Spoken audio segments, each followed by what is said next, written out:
province of Ontario issued recently 1,334 invitation to apply for PR to those qualified candidates under the category of employer job offer in demand skill stream.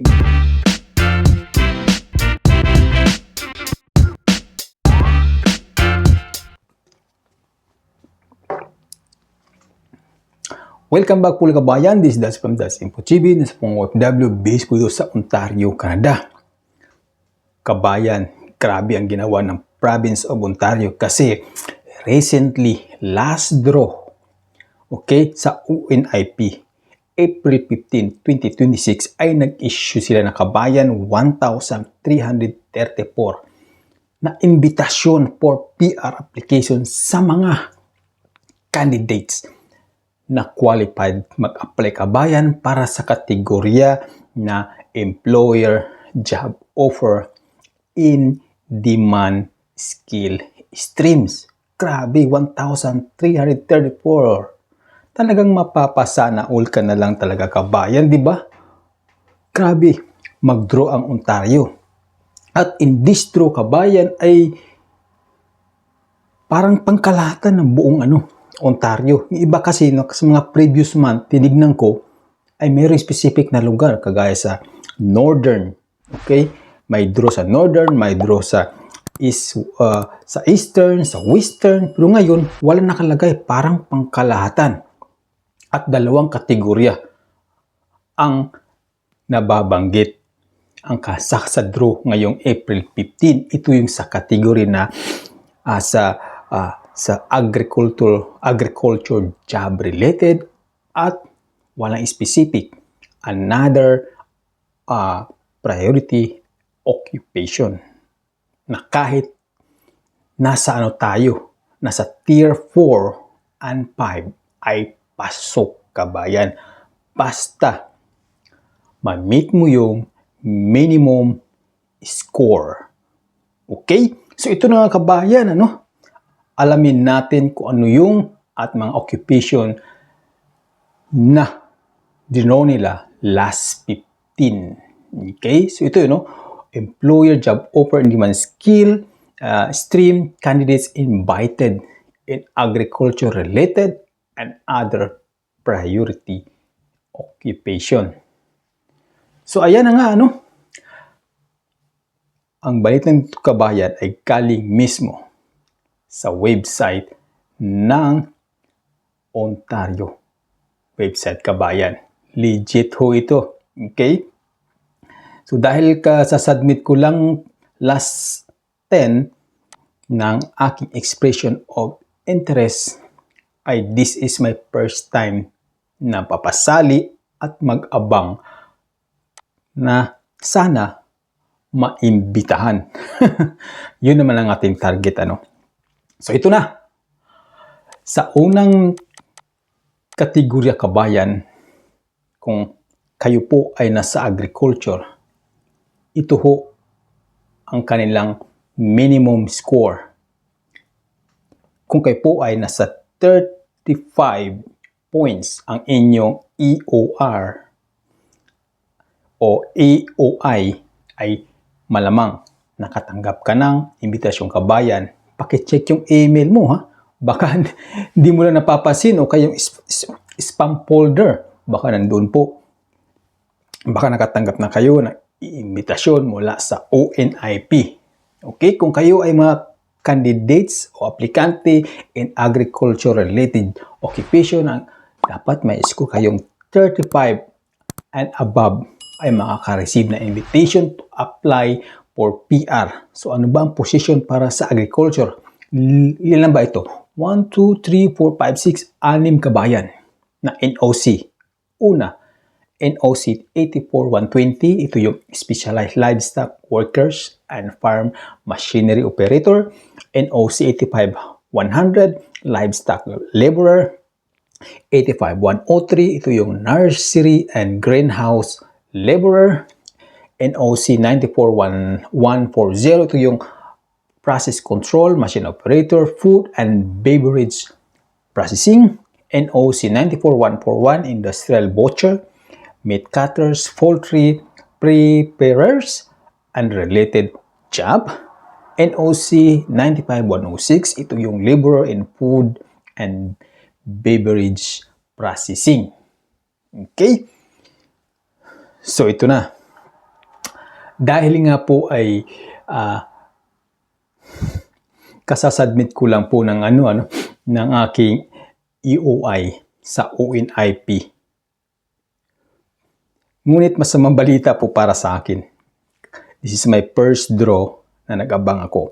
Ngunit ang aking score ay hindi po umabot doon sa minimum threshold o minimum na score points. Okay? Kasi sa other priority, yan na nabanggit nila, other priority or other occupation, ang kanilang minimum score ay 36. Hay, kung bumaba lang siguro ng ilang puntos ay malamang sa malamang, kabayan, makakatanggap tayo ng imbitasyon. Ngunit, ang pinakamababa ay nasa 36 points pataas lamang ang kanilang hinahanap o yung standard o yung score na dapat nating ma-meet para sa employer job offer in demand skill stream. Para ito sa kabayan, kung kayo po ay nasa tier 4 o tier 5. Wala siyang specific na kabayan na posisyon. Halo-halo po ito, magmula po doon sa warehouse hanggang sa mga laborer, construction, halo-halo po. So ito na, babasahin ko na kabayan. Una-una sa listahan. Ay nako, ito ho yung posisyon ko. Warehouse, shipper and receiver, NOC 14400. Ang minimum score na dapat nating ma-meet ay 36 points. Ngunit, hindi ko po na-meet, kabayan, yung minimum. Siguro kung bumabala ng ilang puntos ay maaari nating ma-meet. Ngunit, sa ngayon, sa draw na ito ay hindi tayo pinalad. Kabayan, kung may alam kayo kung paano ba pataasin yung score ko, turuan nyo mga ako, kabayan. Paki-comment nyo lang po sa ating comment section. At I highly appreciate yung mga magbibigay ng idea, mga method kung paano pataasin yung score natin sa draw. Okay, so ito na. Dito kabayan, marami-rami ito. Nasa 33 na position ito. Okay, so babasahin ko na lang, pasadahan natin na mabilis. Okay, shipper and receiver, production logistic workers, home support workers, housekeeper, related occupation, NOC 74203, other automotive mechanical installer and services, NOC 74204, water works and gas maintenance workers, 75205, public works maintenance equipment operators and related works, 75101, material handlers, 75110, construction trades helpers and laborer, 75119, other trades helpers and laborer. Napakadami kabayan. Other trades and helper laborers, railway and motor transport laborers, public works and maintenance laborers, machine operator, minerals and metal processing, foundry workers, concrete, clay and stone forming operators, metal works, forging machine operators, machining tools operator, other metal product machine operators, chemical plant machine operators, plastic processing machine operators, rubber processing machine operators and related workers, sawmill machine operator, woodworking machine operators, puro operator, grabe. Industrial sewing machine operators, motor vehicle assembler, inspector, tester, assembler, inspector, special appliance, apparatus, equipment manufacturing, assembler, fabricator, inspector, industrial electrical motors and transformers, mechanical assemblies and inspector, NOC 94212, plastic product assembler, finisher and inspector, NOC 94219, other product assembler, finisher and inspectors, NOC 95100, Laborer and Materials and Processing, Metal Processing, NOC 95-101, Laborer and Metal Fabrications, NOC 95-103, Laborer in Wood, Pulp, and Paper Processing.